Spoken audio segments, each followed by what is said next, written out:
Welcome to my cubby. This is another cubby in my cubby of curiosities for you to enjoy, and you can pick my brain. So, where to begin? I've got a lot of books in here.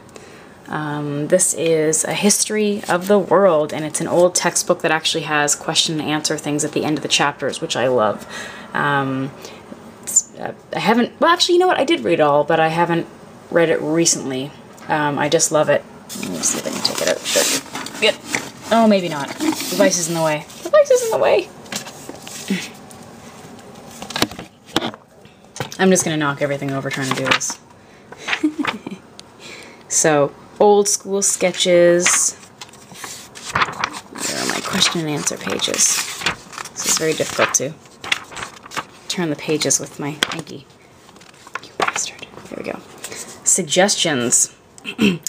Critically examine the Renaissance attitude to life. What would our world be like with all other inventions up to the present, but without printing?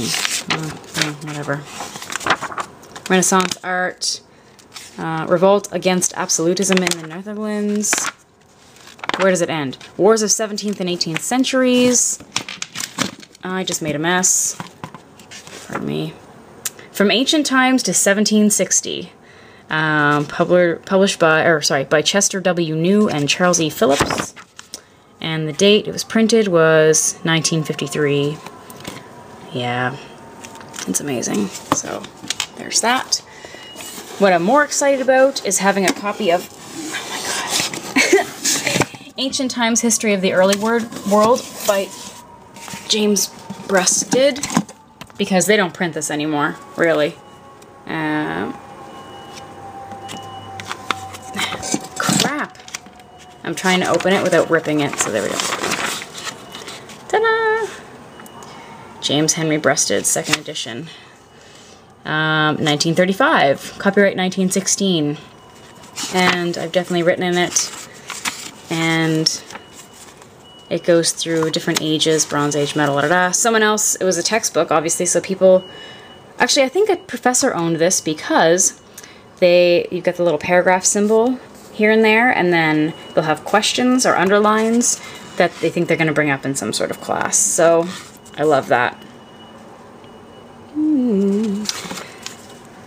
I love books like this. It's just, oh yeah, and there's questions at the end of these chapters as well. Describe the civilization of the feudal age barons. Discuss the policies of the pharaohs of the feudal age.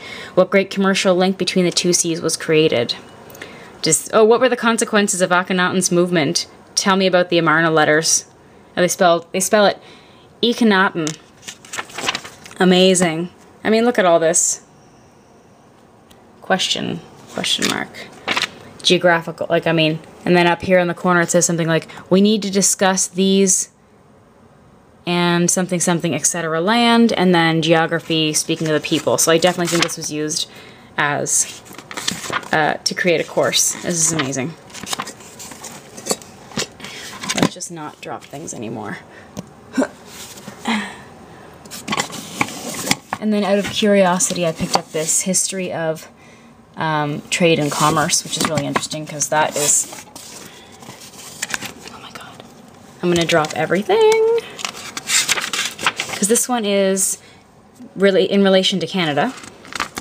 And it's dated 1928. So it really takes you back. And it's got I just love these opinions. And... oh my gosh, telegraphing, and yeah, the telephone. Yeah, it's amazing. Oh, crap.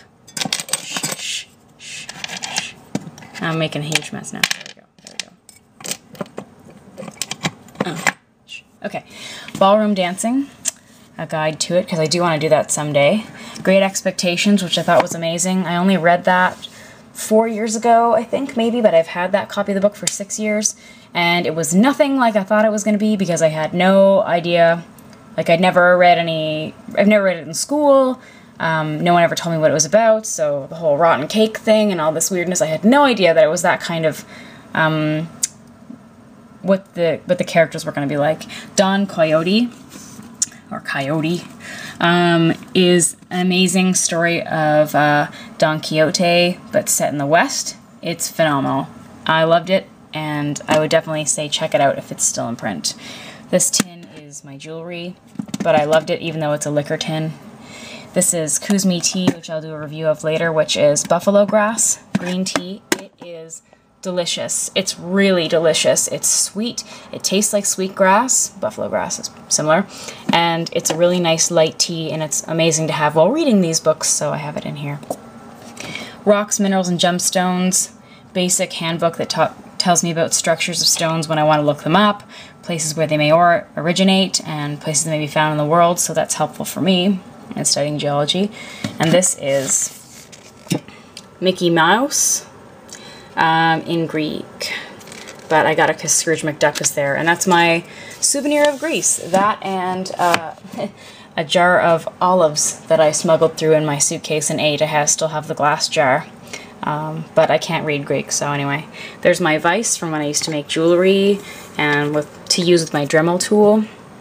This is from my second job, I think, ever. I was working at a tourist trap. I worked at tourist traps for like 5 years. And this cost the woman something like $5 to ship in, and it's beautiful. And it was going to be marked up to $45, and I quit the next day after buying it for $19. That is crazy. That is so crazy. I think it's beautiful, but I always remind myself that with this, like, I had no idea that retail worked that way. I know that 2.5 is a common markup and that it's more for clothing, but what a ripoff, really. Anyways, this is a necklace I got in Columbus, Ohio, when I went down for a party there from a Turkish shop. I got a ring to match. I don't know where that is. I love it. I wear it all the time. Really cool dental pin, brain pin from the second time I went to Body Worlds. Liar's dice. An awesome cog that I got in the mail recently. That's going to stay here with my sort of robot-y metal stuff. Universal remote that turns TVs on and off. An awesome wind-up robot. A moth. I call him Darth Moth because of the way he looks, but anyway. A broken butterfly. Oh, crap. Broken butterfly wing. And I think there's a snake in here somewhere too. Burning Man pin I got on the playa last year from someone, I don't know who it was. Honey Amber, which is a really, really aromatic, sweet tree sap. It smells like almost baby powder. It's really, really strong, so I used to use that as a perfume. You can just rub it on your skin. This is an emerald that I got, a raw one, from when I used to frequent the geology trades and sort of, there's something called the Rockhound Roundup in Parsboro. I used to go up for it. It's got some really nice inclusions. There's some very clear sections, and it's got antimony on it, just the silver bit. I love it. It's beautiful. I used to wear it all the time. And to go with that, of course, I have a raw ruby. I really love the pink of it and the layers of it as well. Oh, there's the snake. Underneath some rocks. That's amazing. This is a snake I found near a waterfall. Carried it down this a ladder in my mouth because I wanted to keep it and dry it because it was crushed on a bike path. That is... I don't even know what that is. Picasso pyrite? Some kind of pyrite, I don't remember. Red tiger's eye, beautiful color, natural of course. This is, oh no, I'm losing my losing my knowledge for the rarer ones. Of course I keep the rarer ones out so I can try to remember them, but an awesome copper ball that I used to use to discuss weights and measures for trade in ancient Egypt. Oh, these are great. This is a core sample, melted down and cut from a core. Somewhere, I believe in Nova Scotia or New Brunswick, you can see the markings, maybe, on the edge that tell you where it's from and what batch it's from, and they would study the color and the texture and all that jazz. I worked at a geology lab for a very short period of time, took these as a souvenir. And likewise these, which were more clear at the time. They're pretty clear in water, but it's kind of like a glass. Also a melted down sample they were studying. And, oh, what else? sapphire, and a little piece from my bike at Burning Man. And now this is way too long, so I'm going to stop it right here, and that is my cubby of the day. All right.